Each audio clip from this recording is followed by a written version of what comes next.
here are the load tests for returning to running. So these are guidelines that have been set by professional physios. These are the load tests that I would like people to be able to do first before they even think about returning to running. So the first one is walking. So walking for 30 minutes. How do you feel after you've walked for 30 minutes? How does your back feel? How does your pelvic floor feel? Is there any leaking, any heaviness in the pelvic floor? How does the pelvis and the surrounding muscles feel? So that's the first test, walking for 30 minutes. How do you feel? The next test is a single leg stance. So I just want you to come onto one foot and hold, and see if you can hold that for 10 seconds. So again, with running, there's a lot of impact through one side of the body at one time. So I think research says that 2.5 times your body weight goes through your body when you're running. So we need to think about how your body deals and manages with that extra pressure.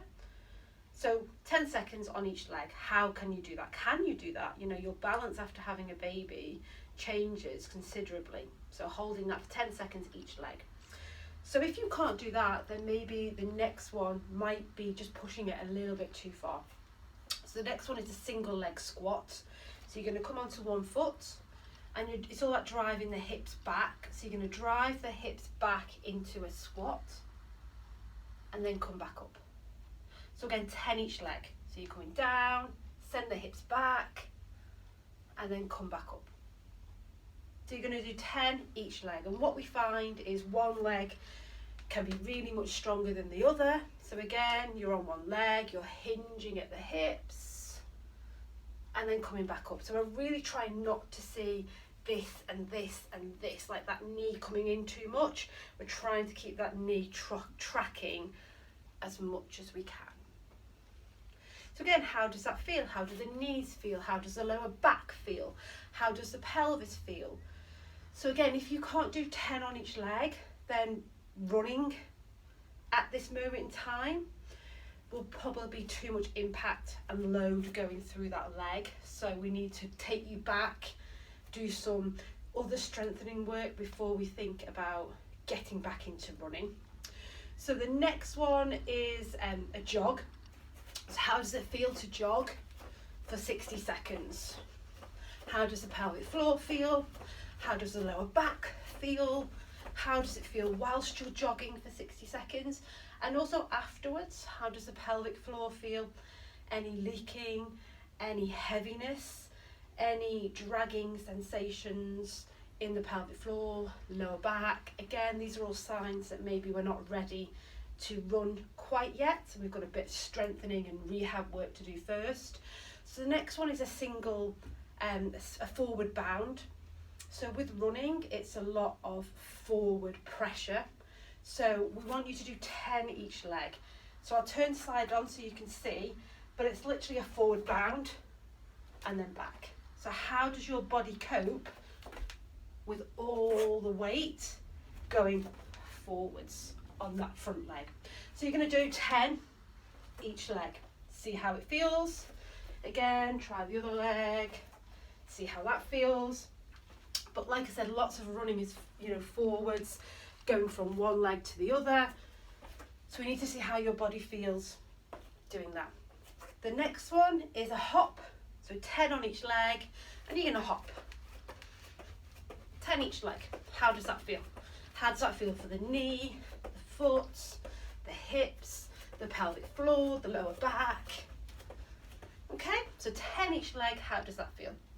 And then the last one is a single leg running man. So opposite arm, opposite leg. There we go. And back up.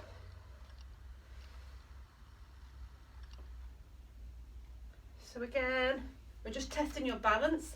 A lot of the load is going through that standing leg. So you're going to do 10 one leg, come up, and then change sides. So this side for me is definitely harder than the other side.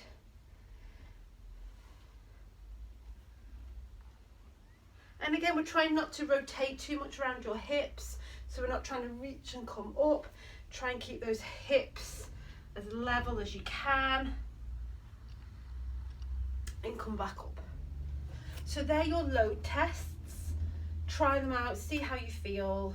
And if you can do all of those with no pelvic floor dysfunction, any knee pain, any lower back pain, any heaviness, dragging sensations, or any pains anywhere else in your tummy, then that means with the load test, if you can do all of those, then you are ready to start your journey towards running again.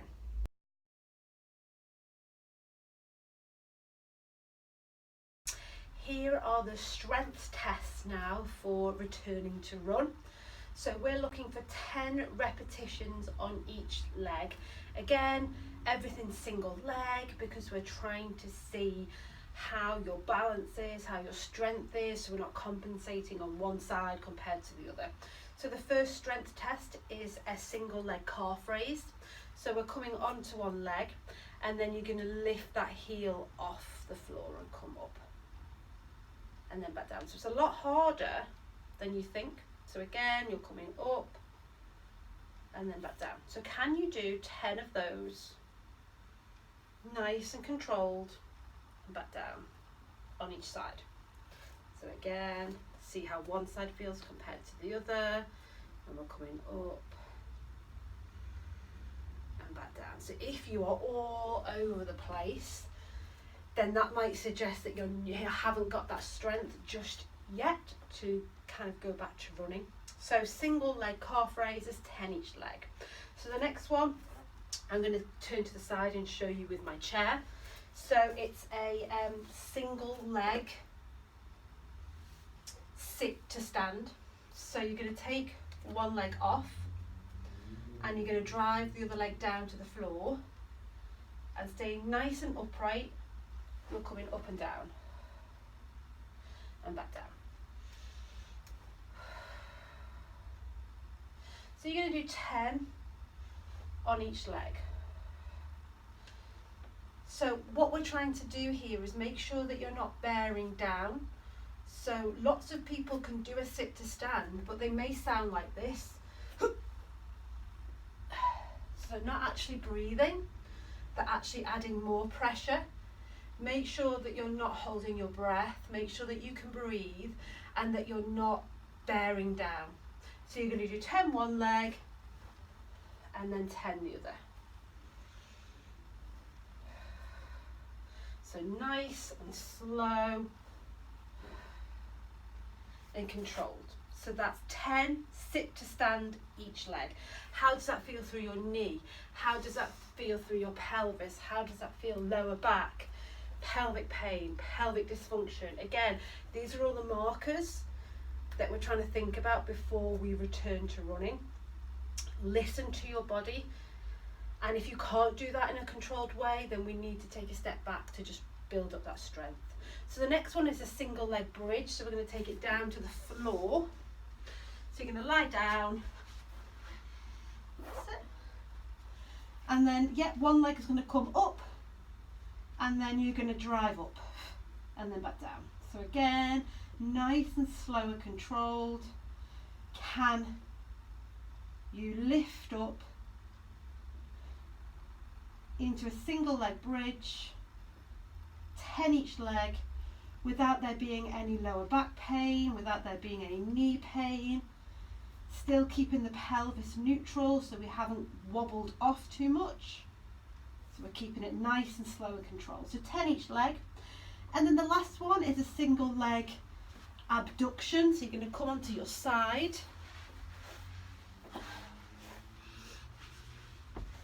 And again, keeping the pelvis level, can you lift up and down? So again, 10 each leg. So nice and slow and controlled. There's no cramping in the glutes or the hip. There's no pain. So 10 each leg. So they're your 4 strength tests. So we've got your single leg calf raises, we've got your sit to stand, we've got your bridge, and we've got your single leg abduction. So again, returning to running after a baby does take time, and if you return too soon, then it could mean complications and injuries later on down the line. So it's really important to set the foundations first: core, pelvic floor, breathing, strength work, loading, and then start that gradual process back to running. So if you've got any questions, please let me know. But if you've passed the strength test, then that's another sign that you're ready to return a gradual phase running program.